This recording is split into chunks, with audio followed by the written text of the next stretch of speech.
Good morning, ladies and gentlemen. I had a little technical difficulty with Periscope. It froze on me, so I want to be able to do it over and do it properly for you. Now, here I am once again talking about fulfillment. Why am I talking about fulfillment this morning? Well, there's a lot of people who are getting up, going to work, going to a job that really adds no value to them, but they have to play it safe because they need a job to actually pay the bills. Good morning, Trudy Donaldson. Thanks for joining in. You know, and when you are in a position to search for fulfillment and to search for your passion and to search for something that you love, you have to assess what's really around you. I've had a chance to talk to two people this week about this topic of fulfillment. And one of the commonalities with both individuals is that they were both frustrated, angry, mentally drained, physically drained, emotionally drained, to the point that they just didn't get why the companies don't appreciate them, don't value them, don't appreciate the time and energy they put into their job, into their craft, and yet they're feeling stuck. And the reason why they're feeling stuck, ladies and gentlemen, is because they're afraid to step out on faith to change their circumstances. It's easy to say that you want to change. It's actually harder to do, but it's only harder to do if you don't have a sense of direction. If you don't have a sense of your understanding of your natural talents, plus the mental toughness that you need to keep yourself moving forward and motivated, and then to discover and uncover your passion that will allow you to maximize your potential to bring value to yourself, your life, and to the world. But this is where we are right now. What a lot of people are forgetting is that the world and the economy is not changing right now. And because it's not changing, these companies are really the ones that have a stronghold, or if you will, they have their hands right at your throat and will squeeze at any point in time to get the last bit of life out of you, because they know the economy is not moving. And people find it hard to change jobs. People find it hard to leave companies where they have benefits and plans and things to help them. Alex Red Blue 93, thanks for coming in. Thanks for the support. And when they find it hard to actually deal with their job because they feel stuck, they get frustrated, they get depressed, they get angry, they get resentful, they get bitter, and they get hurtful with their words, with their ways, their actions, their behaviors. And then they take it out on people who are not even a part of the situation, but they could be part of the solution, but they take it out on them. And then they feel even worse because they did that, because they know that the people that they're taking it out on is not. Hello from Moscow. Welcome. Thanks for joining in. Thank you. Welcome. And they know that when they take it out on other people, the people that they're taking it out on aren't actually the problem. And it becomes this domino effect. And what we're seeing, this is becoming more common in families today, where people are feeling stuck. They are not fulfilled because they're doing what they need to do to pay bills, instead of doing what they need to do to pay bills, in addition to working on their dream, working on their goals, taking steps towards it part-time if they have to. There is nothing wrong with taking steps towards your dreams and goals on a part-time basis. Yes, you might have to work and do what you have to do, but at least you know you have something drawing you to a better place, to a better opportunity in the near future. And that's how I structured myself. Before making my change, I had to be able to work part-time on my dream for over 10 years.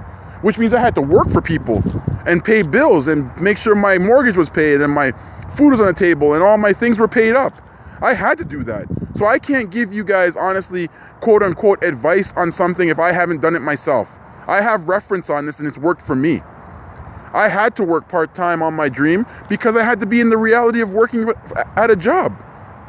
And I was very unhappy with that job. And I learned a lot about the politics of working in the job force today. I learned a lot about that chair being replaced and then being used when they needed you. I learned how people can have these subcultures of smiling in your face 1 minute and then talking behind your back the next minute. Even though I've left the company that I've actually worked for over 9 years, they still talk about me.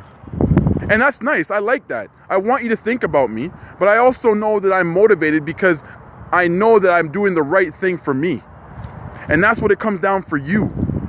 Are you doing the right thing for you? Are you being fulfilled in your life right now?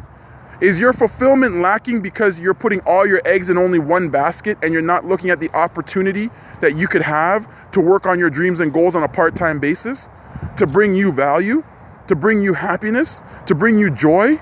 mentally, physically, and emotionally? Ladies and gentlemen, this is not hard. We are making it difficult on ourselves because we feel we don't have any other choice, and yet we do. Tell me, what are your natural talents and gifts and skills? What is it that are your strengths? What is it that you do great? And then I want you to add, what mental toughness do you have right now to help you stay rational instead of reactive? Do you understand what mental toughness means? That in the eye of adversity, you can rise to the challenge. Instead of being reactive, you be responsive. And you respond by making sure that you use your character and integrity instead of your ego and pride.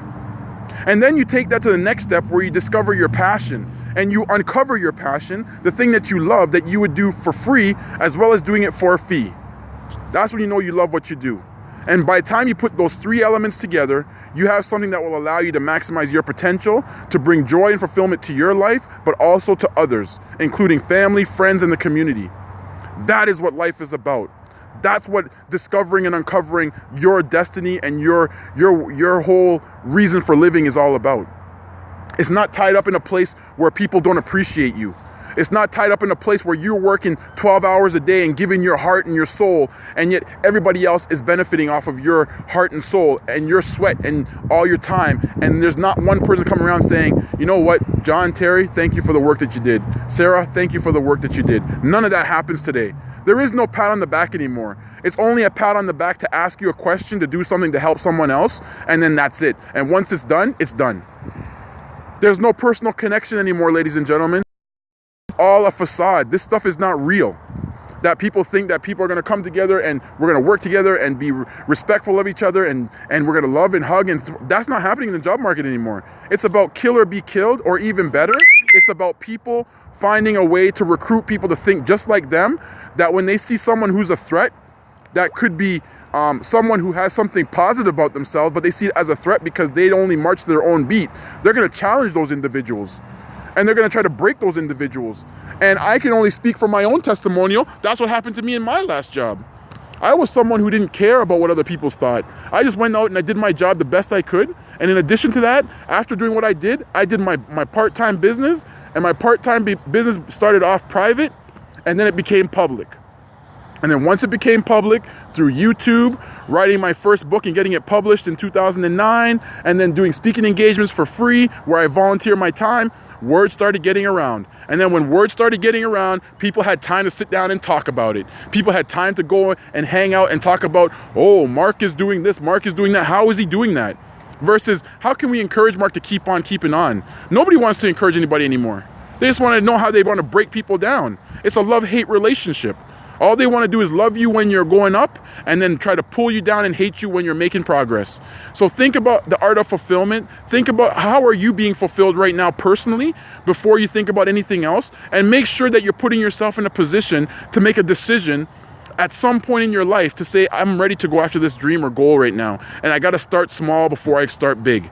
And then work your way through it. Everybody has their own challenges, their own unique steps towards making this happen. Work out of your own lens, not out of the lens of what other people tell you or what results you've seen other people get. Look at your reality, work within your confines of your reality. Don't try to force it or make it any different than it is, and then take the steps necessary to take massive action to get the results that you're looking for. And be patient about your process. Be patient about the process. Be patient about the process. I have to edify that, because the truth is we lack this thing called patience right now. Everybody wants it quick, right now, to the point, and it's not going to happen. Be patient with the process and allow progress to be your measuring tool, and I guarantee you, you will be successful. Have yourselves an awesome day. We'll talk again.